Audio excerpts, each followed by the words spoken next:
Kumusta po kayo?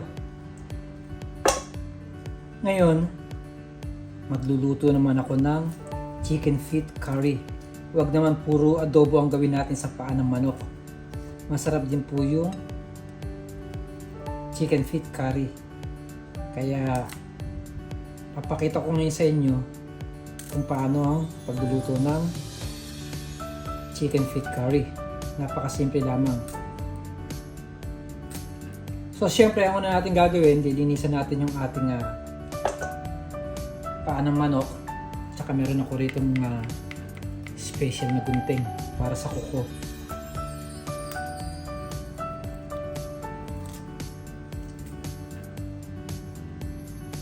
Napakuluan na po to, kaya medyo madali nang tanggalin yung balat ng ating paa ng manok.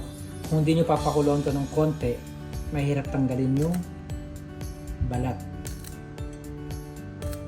So ngayon, iisa-isahin ko lang siya. Medyo matrabaho to. At mamaya, pagkatapos ito, hugasan natin siya ng maigi o ng maayos. Tapos, magpuproceed na tayo sa pagluluto. Papakita ko na sa inyo yung mga full ingredients.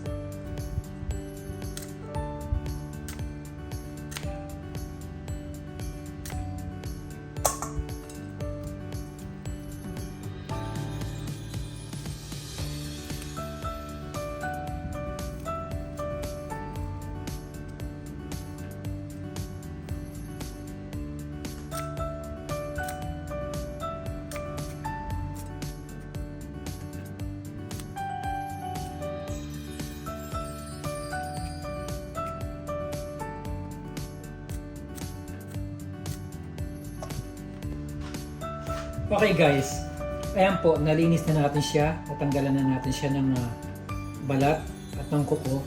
Ang gagawin po natin, ikakat natin yung kanyang palad. Ganito lamang po, napakasimple lamang para yung mga flavors mag-absorb sa ating chicken feet. Kailangan medyo open natin siya. Ganyan. Yung iba naman, dito sila nagkakat sa ibabaw. Na ano nila dun sa singit ng mga daliri. Pero ingat lang kayo. Baka mahiwa kayo. So, yung ganyan lang kasimple. Buksan lang natin yung kanyang palad. Pagkatapos nito, pwede na siyang hugasan.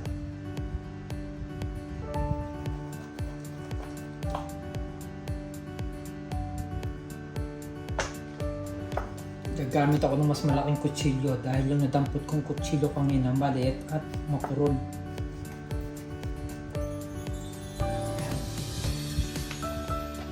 Ubusin lang natin siya. Tapos mag-i-start na tayo magluto. Medyo matrabaho lang po yung paglilinis, yung process na to, at yung paghihiwa. Natira pang kuko.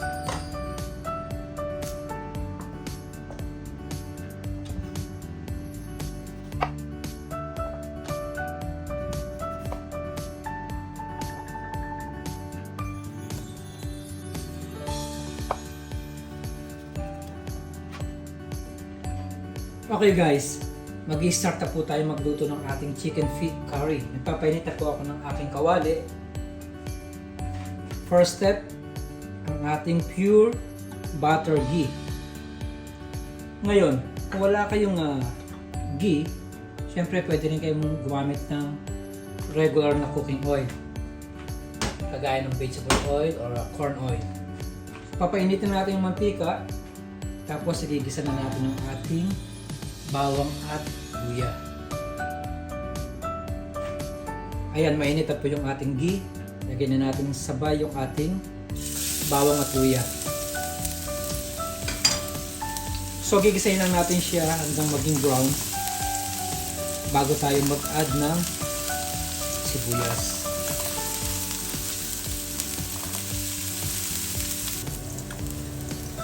Ayan, okay na yung ating bawang at luya. Add na natin yung ating sibuyas. Again, gigisayin natin yung ating sibuyas hanggang maging translucent siya. Usually, ang kadalasang luto natin sa ating adidas o paanong manok ay kadalasang adobo. O kaya ang gusto ko yung kanyang tinola na style.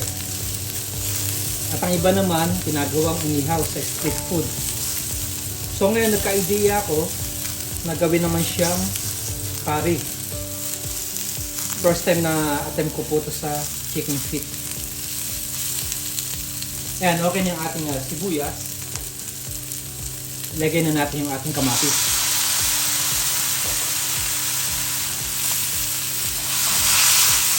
So lulutuin na natin yung ating kamatis. Pagkatapos nito, ilalagay na natin yung ating paanong manok.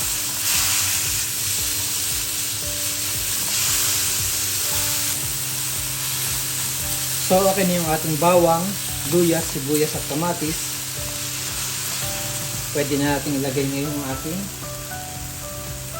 nilinis na paanong manok. At maglalagay din tayo ng curry powder. Sasabay na natin siya para lalong mas malasa. Ngayon haluin lang natin ng maigi. Siguro mga 2 to 3 minutes.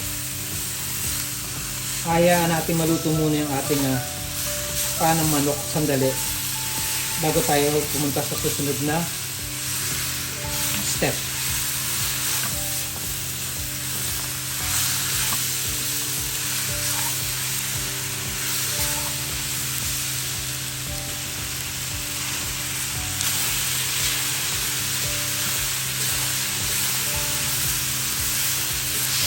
So ayan, halos hinalo-halo ko siya ng mga 3 minutes.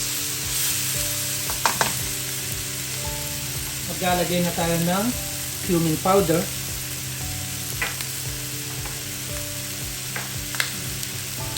Chili powder. Coriander powder. Cloves. Star anise. Laurel. Haluin ko lang sandali.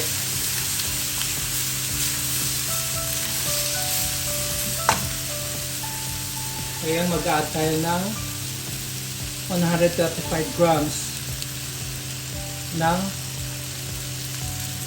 tomato paste, fresh chili, at maglalagay na tayo ng tubig.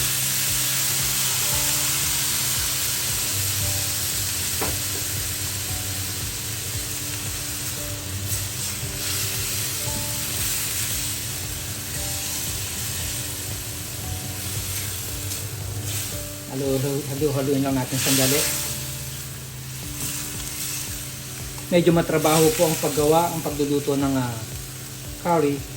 Pero ang resulta po niya ay napakasarap. Siguradong may enjoy ninyo. Ay mag-add na tayo ng ground black pepper o paminta.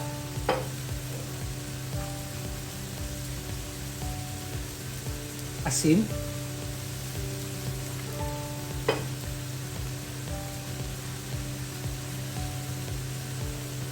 Konting soy sauce.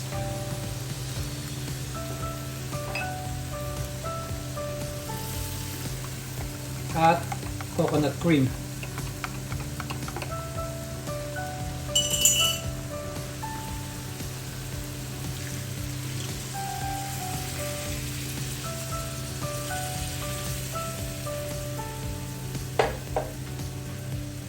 Ngayon, hahayaan na natin siya maluto ng mga 12 to 15 minutes.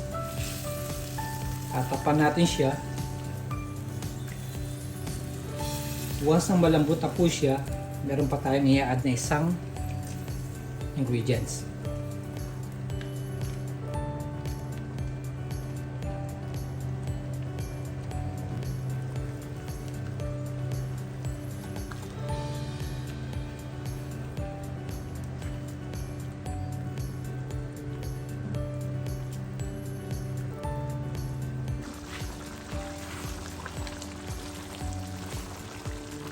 Ayan guys, medyo malambot na po yung ating paa ng manok.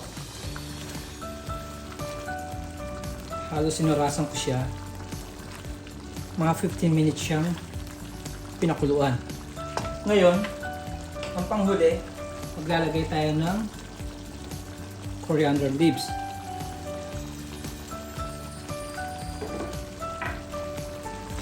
Haluin lang natin. At pagkatapos, lulutuin natin uli siya ng mga 5 minutes. Kailangan po malambot yung paa ng manok para mas masarap.